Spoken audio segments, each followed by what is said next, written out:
Hello friends, आज हम लोग एक बहुत ही इम्पॉर्टेंट टॉपिक को डिस्कस करेंगे यहाँ पे, जिसका नाम है इलेक्ट्रिकल ड्राइव्स।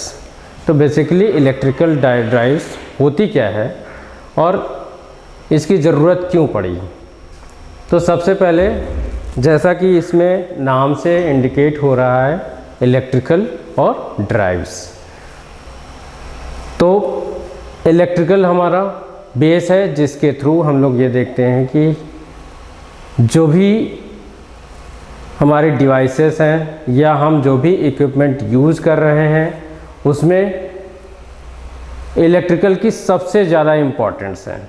मतलब कि इलेक्ट्रिकल के जो पैरामीटर्स हैं उस पर कंसंट्रेशन रखना है और उसके बाद उन चीज़ों को ध्यान में रखते हुए हमें आगे की प्रोसेसिंग करनी है। मतलब आगे हमें फॉरवर्ड डायरेक्शन में ये देखना है कि इसका यूज हम किस तरीके से बेहतर तरीके से कर पा रहे हैं। दूसरा इसमें है ड्राइव्स। तो ड्राइव्स, बेसिकली ड्राइव्स की ज़रूरत क्यों पड़ी हमारे सिस्टम में। तो चूँकि ड्राइव्स है क्या और इसकी ज़रूरत क्यों पड़ी। पहले हमारे पास इलेक्ट्रिकल जो भी इक्विपमेंट थे उनको हम लोग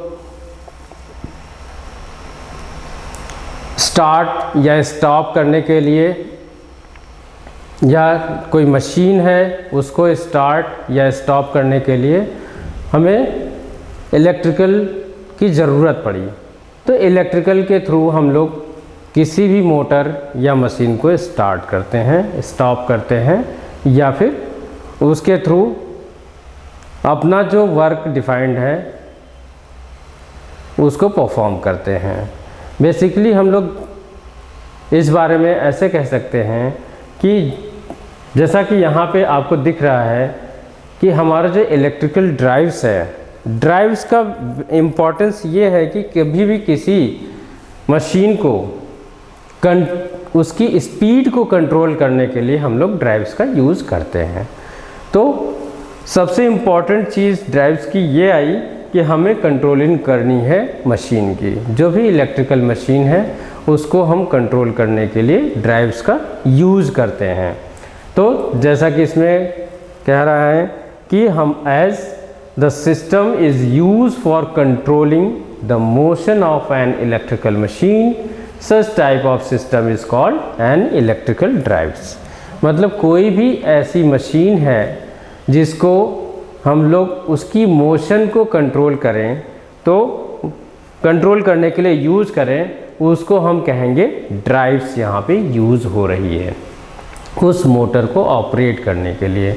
मतलब वो मोटर हमारी, जैसे स्पीड है, एक पैरामीटर स्पीड हो गया, उसकी एंगुलर वेलोसिटी हो गई, उसकी जो है टॉर्क हो गया, तो कितना टॉर्क वो ले रहा है, कितनी स्पीड वो जनरेट कर रहा है, कितनी उसकी जो है वेलोसिटी है, इन सब ये सारे मैकेनिकल प्रॉपर्टीज़ हैं जिनको हम लोग कंट्रोल करते हैं थ्रू द इलेक्ट्रिकल।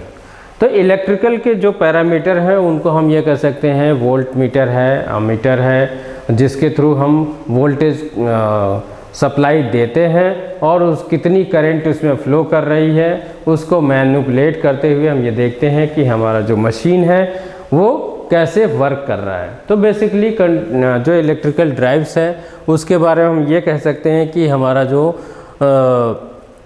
ड्राइव्स को यूज़ करने का तरीका है वो इलेक्ट्रिकल पैरामीटर्स को देखते हुए जैसी रिक्वायरमेंट है मशीन को उसको हम इंसर्ट करते हैं। मतलब वो हम उस सप्लाई को देते हैं जिसके थ्रू इलेक्ट्रिकल एनर्जी को मैकेनिकल एनर्जी में कन्वर्ट हो सके विद द ड्राइव। तो वहाँ पे हम ये कह सकते हैं ये इलेक्ट्रिकल ड्राइव्स है। ठीक है, तो इस तरीके से हम ये अगला अगर ये कहें कि हमारा जो इलेक्ट्रिकल ड्राइव्स है उसमें अलग अलग तरीके से इसको डिफ़ाइन किया गया कि हमारा रिक्वायरमेंट के हिसाब से हम इलेक्ट्रिकल ड्राइव्स को यूज़ करते हैं। जैसे अभी हम किसी भी डीजल मोटर हो या पेट्रोल मोटर हो, स्टीम मोटर हो या मशीन हो, या हम ये कह सकते हैं कि हमारा जो गैस टरबाइन हो, स्टीम इंजन हो, हाइड्रोलिक मोटर हो, उन सबको स्टार्ट करने के लिए हमें ड्राइव्स की रिक्वायरमेंट पड़ती है। तो हम ये कह सकते हैं कि हमारा जो ड्राइव्स है वो बहुत ही इम्पॉर्टेंट फैक्टर है, बहुत ही इम्पॉर्टेंट डिवाइस है, जिसको यूज़ करके हम लोग मशीन की स्पीड को कंट्रोल करते हैं। मतलब कि अब आप दोस्तों ये समझ सकते हो कि हमारा जो इलेक्ट्रिकल ड्राइव्स है उसकी कितनी इम्पोर्टेंस है। अब ये बता सकते हैं कि जैसे इसकी रिक्वायरमेंट पड़ी क्यों। पहले हमारे पास लीवर को उठाने के लिए या बड़ी बड़ी इंडस्ट्री में छोटे छोटे इक्विपमेंट उठाने ले जाने के लिए, ले आने के लिए, या जैसे हम ये कह सकते हैं कि कन्वेयर के रूप में इसको यूज़ करने के लिए, तो काफ़ी हमें टिपिकल टास्क करने की ज़रूरत पड़ती थी। तो उसको आसान बनाने के लिए हम लोग ड्राइव्स का इन्वेंशन हुआ और ड्राइव्स को हम लोग यूज़ करना शुरू किए, जिसमें छोटी से लेके बड़ी मशीनों तक को हम लोग हैंडल करते हैं, ताकि वहाँ पे इलेक्ट्रिकल एनर्जी को, मैकेनिकल एनर्जी जहाँ पे रिक्वायरमेंट है उसको परफॉर्म कर सकें। और एक ऐसा सिस्टम जो रिमोट एरिया से लेके लैंड एरिया या प्लेन एरिया में हर जगह इस्तेमाल हो सके, उसके लिए इस तरीके की मशीन को बनाया गया या ड्राइव्स को बनाया गया, ताकि हम इजीली अपने वर्क को परफॉर्म कर सकें। ठीक है, तो यहाँ पे जैसे हम लोग एक एग्जांपल देखते हैं कि ये हमारा एक सिस्टम है ड्राइव्स का, ये एक सिस्टम है, ये हमारी एक मोटर है जिससे हमें इसकी प्रॉपर्टीज़ को हैंडल करना है थ्रू द ड्राइव्स। तो ये एक सिस्टम जिसमें ड्राइव हमारी है, इसके थ्रू अगर हम इस मोटर को सप्लाई देते हैं तो यहाँ पे हमें ये देखना है कि इसके जो पैरामीटर्स हैं वो इसके पैरामीटर्स को कैसे कंट्रोल कर रहे हैं। अब एक एग्ज़ाम्पल हम लेते हैं कि अगर ये मोटर है जिसका कुछ जनरेशन, टॉर्क जनरेशन की वैल्यू है,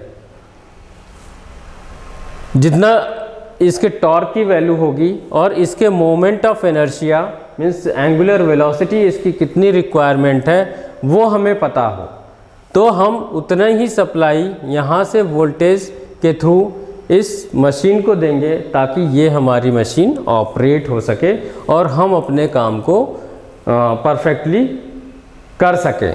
तो यहाँ पे ये जो हमारा सिस्टम है ड्राइव्स का, अब इसमें जो पैरामीटर्स यूज हो रहे हैं, जहाँ जैसे कि हम ये इलेक्ट्रिकल वोल्टेज और करंट या पावर जो सप्लाई हमें आ रही है उसके थ्रू हम इस मोटर को कनेक्ट कर देंगे, और यहाँ से हम एक ऑपरेटिंग सिस्टम लगा हुआ है जिसमें कंट्रोलिंग भी लगी हुई है। हमें जितनी रिक्वायरमेंट है उतना हम इसको वोल्टेज सप्लाई देंगे, जितनी इसकी रिक्वायरमेंट है या जितना टॉर्क की ज़रूरत है, जितने एंगुलर मोमेंटम की ज़रूरत है वो हम इसको प्रोवाइड करेंगे।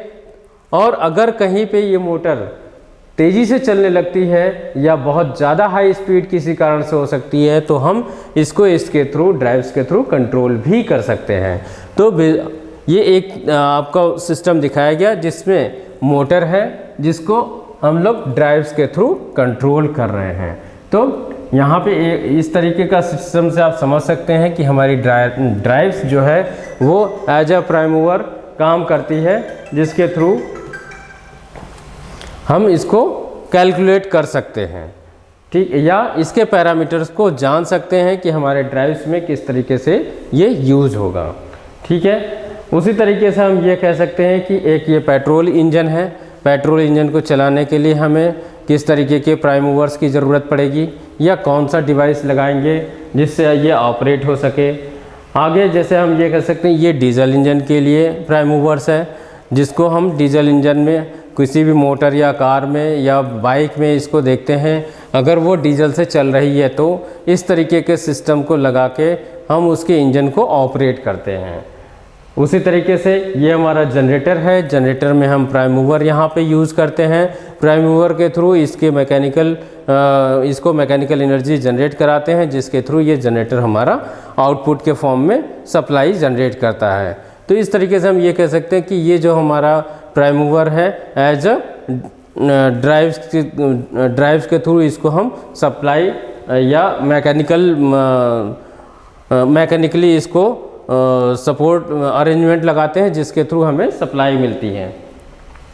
ठीक है, ये हमारा स्टीम जनरेटर है जो कि एज अ प्राइम मूवर यहाँ पे स्टीम को जनरेट किया जाता है। इस सिस्टम को लगा के हम ये कह सकते हैं कि हमारा ड्राइव्स इस तरीके से वर्क कर रहा है। ठीक है, थैंक यू। नेक्स्ट वीडियो में हम लोग फिर से बात करेंगे आगे के पार्ट के लिए।